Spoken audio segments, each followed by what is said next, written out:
사도 요한은 요한복음 1장에서 태초에 하나님이 함께 계셨고 모든 만물이 그로 말미암아 진바되신 말씀이 육신이 되어 우리 가운데 거하셨다라고 말을 했습니다. 사도 요한을 비롯한 당시의 사람들이 육신이 되신 말씀의 영광을 보니 아버지의 독생자의 영광이요 은혜와 진리가 충만하더라고 간증하고 있습니다. 육신이 되신 말씀, 은혜와 진리가 충만하고 아버지의 독생자의 영광이신 분이 바로 예수님입니다. 우리가 오늘 함께 읽은 누가복음 1장에는 예수님이 어떤 식으로 이 세상에 육신을 입고 오셔서 우리 가운데 거하게 되셨는가 하는 것을 밝히고 있습니다. 26절에 보면 여섯째 달이라고 했습니다. 여섯째 달은 사가랴와 그의 아내 엘리사벳이 세례 요한을 잉태한 지 만 5달이 지나고 여섯째 달이 되는 때라는 뜻입니다. 사가랴의 아내 엘리사벳이 세례 요한을 잉태하게 된 것도 하나님 앞에 수종드는 천사 가브리엘이 미리 전해준 대로 되었습니다. 주님보다 먼저 태어나서 예수님이 하나님의 아들 그리스도이심을 증언하기 위한 사명을 가지고 태어날 것이라고 했습니다.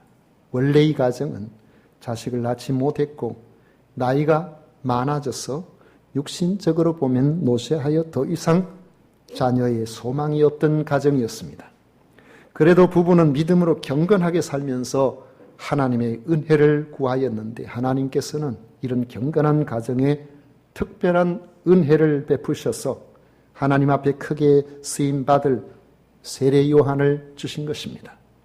가브리엘 천사 예언대로 얼마 후에 사가랴의 아내 엘리사벳이 아이를 잉태하게 되었습니다. 그런데 임신하자 엘리사벳은 5달 동안 숨어 있었다고 했습니다. 아이를 서너 명 낳고 이제는 더 이상 안 낳는다고 했는데 또 한 10년 있다가 나이 50다 돼가지고 애를 가지면은 사람들은 좀 부끄러워하는 것 같더라고요. 그래서 숨었을까요? 오늘 말씀해 보면 그건 아니에요. 왜냐하면 여기는 아이가 없었어요. 아이가 있다면 얼마나 자랑스럽겠습니까? 그런데 아이가 생겼어요. 이렇게 아이가 생겼는데 인간적으로 보면 그동안에 모든 마음고생을 다 털어버리고 주변 사람들에게 나도 아이를 가졌다고 그렇게 자랑할 것 같은데 그렇게 하기보다는 이 엘리사벳은 하나님이 주신 구별된 아이를 위하여 경건한 마음으로 출산을 준비하였던 것으로 보입니다. 세례 요한이 엘리사벳의 몸에서 5달 동안 잘 자라고 이제 6째 달이 되었을 때에 가브리엘 천사가 하나님의 보내심을 받아 갈릴리 나사렛에 간 것입니다. 가브리엘 천사는 다윗 가문의 자손인 요셉이라는 청년과 약혼한 이런 마리아라는 처녀에게 가서 말합니다. 은혜를 받은 자여 평안할지어다 주께서 너와 함께 계시도다 했습니다. 마리아는 가브리엘 천사의 방문과 그의 인사를 듣고 놀라서 생각했습니다. 이런 인사가 어찌함인고. 가브리엘 천사는 마리아의 생각을 알고는 구체적으로 말합니다. 마리아여 무서워하지 말라. 내가 하나님께 은혜를 입었느니라. 보라 내가 잉태하여 아들을 낳으리니 그 이름을 예수라 하라. 그가 큰 자가 되고 지극히 높으신 이의 아들이라 일컬어질 것이요 주 하나님께서 그 조상 다윗의 왕위를 그에게 주시리니 영원히 야곱의 집을 왕으로 다스릴 것이며 그 나라가 무궁하리라 했습니다. 가브리엘 천사는 마리아에게 하나님께 은혜를 입었다고 하면서 잉태하여 아들을 낳을 것이라고 한 것입니다. 그 이름을 예수라고 해야 되는데 지극히 높으신 하나님의 아들이라고 불려질 것이고 이스라엘 백성들에게 전설처럼 그 당시에 위대하게 받들어지는 천년 전의 다윗 왕의 왕위를 이어받게 될 것인데 이스라엘을 영원토록 다스리고 그 나라가 무궁하리라는 것입니다. 유다에서도 아주 시골 동네로 생각하는 나사렛입니다. 예수님께서 나사렛 출신인 줄 알고 유대의 양반들이 하나같이 생각하기를 그 나사렛이란 그 동네에서 무슨 선한 것이 날 수 있겠느냐, 그렇게 생각을 했었습니다. 이처럼 시골 동네로 생각되는 그런 나사렛에 살고 있는 처녀 마리아가 잉태하여 낳게 될 아들이 위대한 하나님의 아들이요 이스라엘을 영원 무궁토록 다스릴 왕이 되실 것이라는 이런 소식은 정말로 깜짝 놀랄 뉴스입니다. 그것도 약혼한 요셉의 아들로 잉태되도록 해주겠다고 그렇게 말씀하시는 것이 아닙니다. 마리아가 가브리엘 천사의 말을 듣고 그가 받아들일 마음은, 가브리엘 천사가 하나님의 말씀을 전하니까 언젠가는 그 천사의 말대로 될 것이다, 이렇게 생각한 것이 아니에요. 그 말을 들을 때에 지금 내게 당장 아이가 들어선다는 말인가, 그렇게 생각을 한 겁니다. 언젠가 아이를 될 것이라면 이미 약혼한 요셉이 있으니까 때를 기다리면 될 겁니다. 마리아는 가브리엘 천사가 전하는 말이 그것이 아님을 알았기 때문에 이렇게 말합니다. 나는 남자를 알지 못하니 어찌 이 일이 있으리까.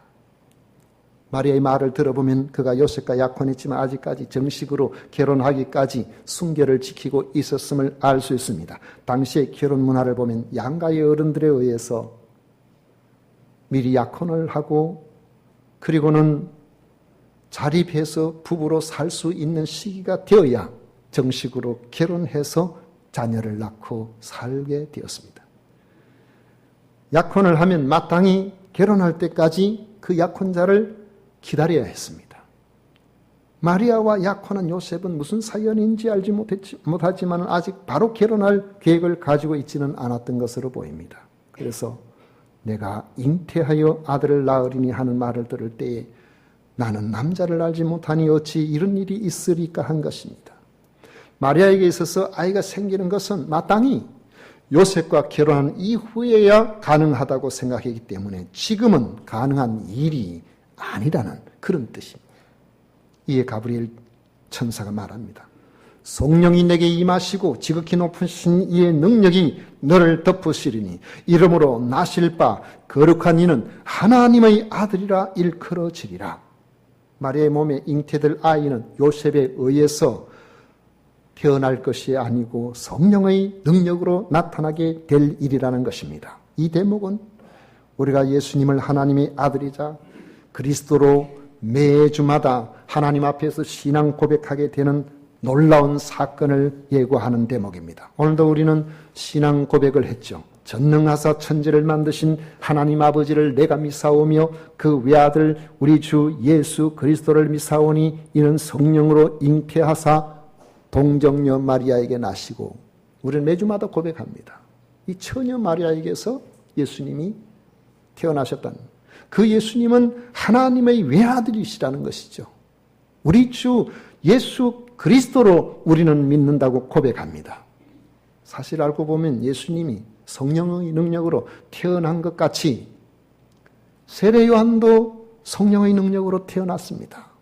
36절을 보십시오. 보라, 내 친족 엘리사벳도 늙어서 아들을 피웠느니라. 본래 임신하지 못한다고 알려진 이가 이미 6달이 되었나니 대저 하나님의 모든 말씀은 능하지 못하심이 없느니라 했습니다. 성경에는 성령의 능력으로 태어난 사람들 이야기가 종종 나옵니다. 이삭이 그랬죠. 창세기 18장 11절 이에 보면 아브라함과 사라는 나이가 많아 늙었고 사라에게는 여성의 생리가 끊어졌는지라. 사라가 속으로 웃고 이르되 내가 노쇠하였고 내 주인도 늙었으니 내게 무슨 즐거움이 있으리요. 앞으로 어떻게 아이를 낳을 그런 낙이 내게 있겠느냐는 거죠. 그때 여호와께서 말씀합니다. 여호와께 능하지 못할 일이 있겠느냐. 기한이 이를 때에 내가 내게로 돌아오리니 사라에게 아들이 있으리라. 사무엘이 그랬습니다. 사무엘상 1장 19절 이하에 보면 그들이 아침에 일찍 일어나 여호와 앞에 경배하고 돌아가 라마의 자기 집에 이르니라. 엘가나가 그의 아내 한나와 동침하며 여호와께서 그를 생각하신지라. 한나가 임신하고 때가 이르매 아들을 낳아 사무엘이라 이름하였으니 이는 내가 여호와께 그를 구하였다 함이더라. 한나가 아이를 낳지 못했어요. 오랫동안 아이를 낳지 못했는데 하나님 앞에 간구했더니 하나님께서 한나의 태를 열어주신 겁니다. 사가랴와 엘리사벳 부부의 임신과 아브람과 사라 부부 그리고 엘가나와 한나 부부의 공통점은 임신 불가능한 몸을 하나님께서 치유해 주시든지 젊음을 회복시켜 주셔서 아들을 낳게 해 주셨다는 겁니다. 그런데 이들의 임신과 마리아의 임신은 같은 성령에 의해서 성령의 능력으로 임신했지만은 근본적인 차이가 있습니다. 마리아의 경우는 인간 요셉을 동원하지 않고 오직 하나님께서 하나님의 성령으로 직접 아이를 가지도록 하셨다는 점입니다. 왜 이 사실이 그렇게 중요하겠습니까? 예수님은 사람의 혈통이 아니라 하나님의 아들이시기 때문에 그렇습니다. 고린도전서 15장 47절에 보면 첫 사람은 땅에서 났으니 흙에 속한 자이거니와 둘째 사람은 하늘에서 나셨느니라 했습니다. 예수님은 사람의 몸을 입고 오셨기 때문에 우리의 연약한 형편을 다 아시고 친히 겪으셨습니다. 우리의 아픔을 다 알고 계십니다. 예수님은 줄이실 때에 목마르실 때에 누군가 유혹을 하면은 그 유혹에 내가 목마른데 먹고 싶구나 마시고 싶구나 이런 마음을 가지신 분이에요. 우리와 같은 몸을 가지고 계신 분이라는 겁니다. 그래서 우리의 형편과 우리의 아픔들을 다 알고 계시는데 다른 점이 하나 있습니다. 하늘에서 나셨기 때문에 죄가 없으시다는 거예요. 히브리서 4장 15절에 보면 우리에게 있는 대제사장은 우리의 연약함을 동정하지 못하실 이가 아니요 모든 일에 우리와 똑같이 시험을 받으신 이로되 죄는 없으시니라. 죄가 없으신 분이기 때문에 우리 죄인들을 위해서 그 죄값을 대신하여 지불할 수 있도록 그렇게 되신 것이죠. 그렇게 오신 겁니다. 예수님의 십자가는 죄인들을 위하여 죄 없으신 예수님께서 대신 죽어주신 죄값을 치르신 바로 하나님께서 우리를 구원하시려고 하시는 그 사랑의 십자가였다는 거죠. 가브리엘 천사는 처녀 마리아에게서 태어나게 될 예수님은 하나님의 성령의 능력으로 잉태하게 될 것을 분명하게 밝힌 것입니다. 그런데 이 위대한 일은 하나님의 일방적인 일로 되어진 것으로 그렇게 보이지만은 꼭 그렇지는 않습니다. 하나님은 일을 그렇게 하시지 않는다는 거예요. 하나님은 언제나 하나님께서 하고자 하시는 일에 믿음으로 순종하는 사람을 통해서 일하십니다. 하나님의 모든 말씀은 능하지 못하심이 없느니라는 이런 가브리엘 천사의 말을 듣고 마리아는 믿음으로 받아들이고 순종했습니다. 주의 여종 이온이 말씀대로 내게 이루어지이다. 그리고 가브리엘 천사는 마리아에게서 떠나갔습니다. 여러분, 예수님께서 마리아에게 언제 잉태되었다고 생각하십니까? 우리는 그 시점을 잘 알지 못합니다. 그러나 저는 추측하기를 마리아가 주의 여종 이온이 말씀대로 내게 이루어지이다 하는 순간에 마리아의 태에 난자세포가 착상이 되고 세포 분열이 일어나기 시작했다고 저는 믿습니다.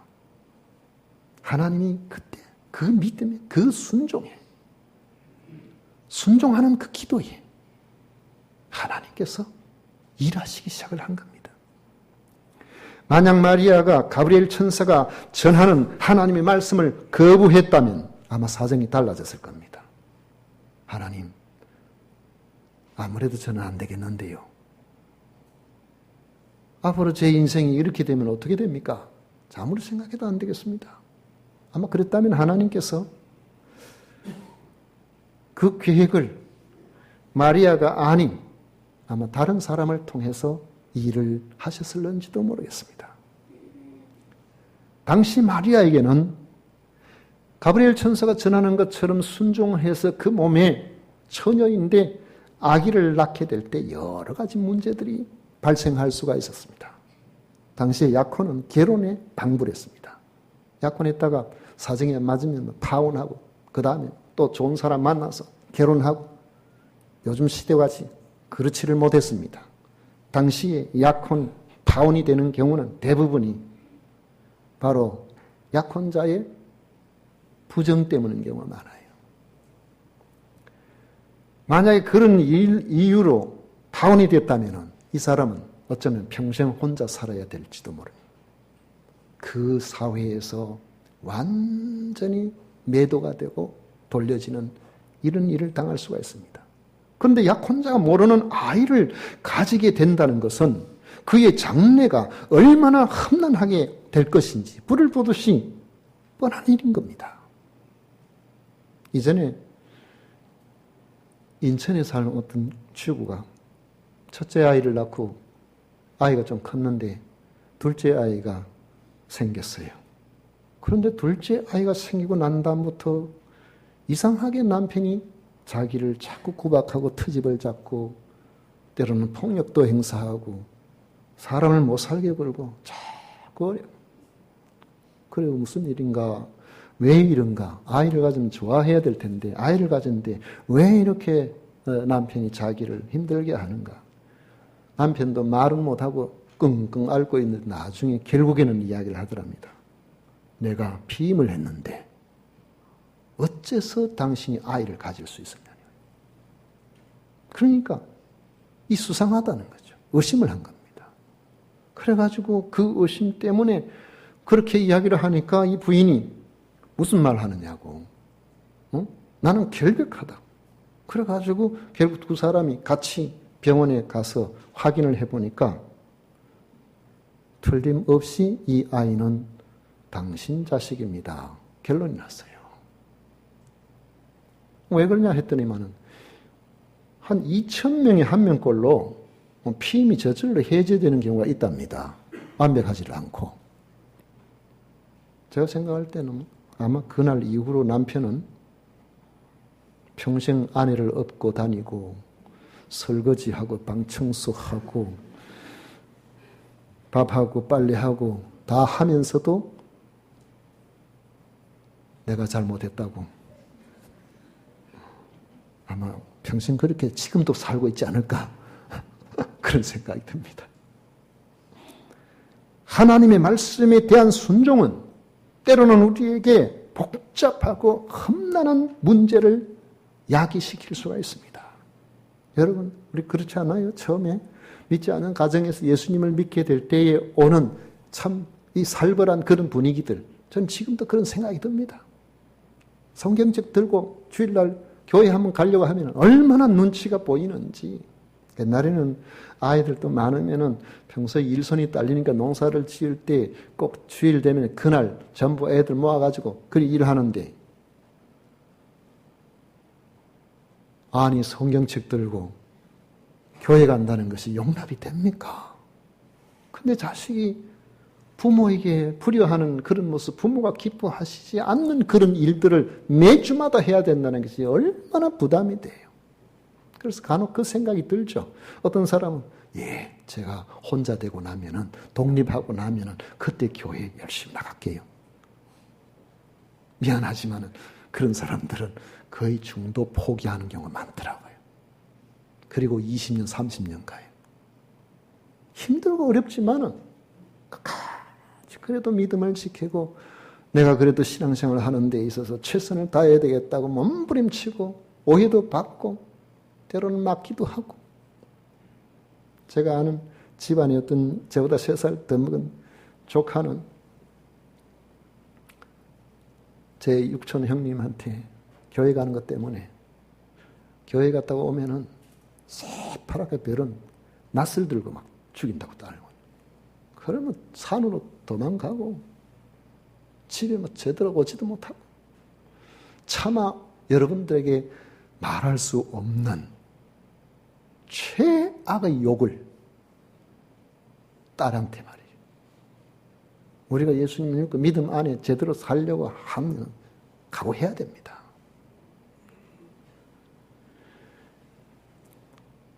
마리아에게 있어서 순종의 길은 정말로 앞으로 평생을 통해서 그에게 있어서 어려운 일들을 일으킬 수 있고 어른을 만날 수 있는 그런 환경이었습니다. 그렇지만 마리아는 순종의 길을 선택했습니다.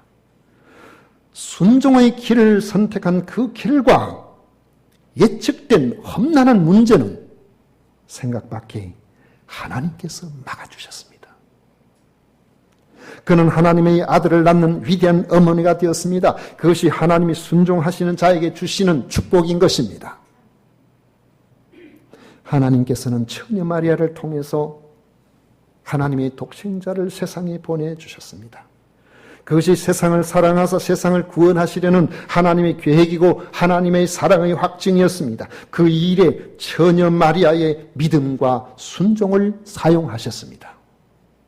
지금도 하나님의 사람들을 통해서 하나님께서는 위대한 일들을 계획하십니다. 그런데 그 일은 힘들고 어려운 일을 각오해야 할 수 있는 경우가 대부분입니다.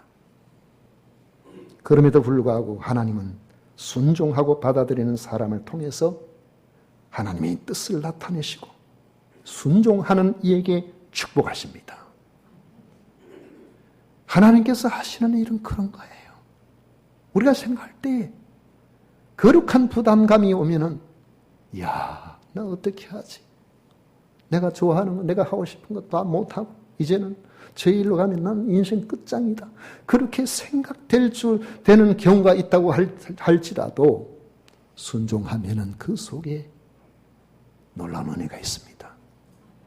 하나님께서 막을 거는 막아주시고 피할 거는 피하도록 해주시고 결국에는 하나님의 뜻을 드러내시는 위대한 일들로 우리를 사용해 주시는 것입니다. 비록 내 생각과 달라도 여러분들에게 하나님께서 우리에게 요구하시는 바가 있다면 마리아처럼 기도로 순종을 결단하십시오.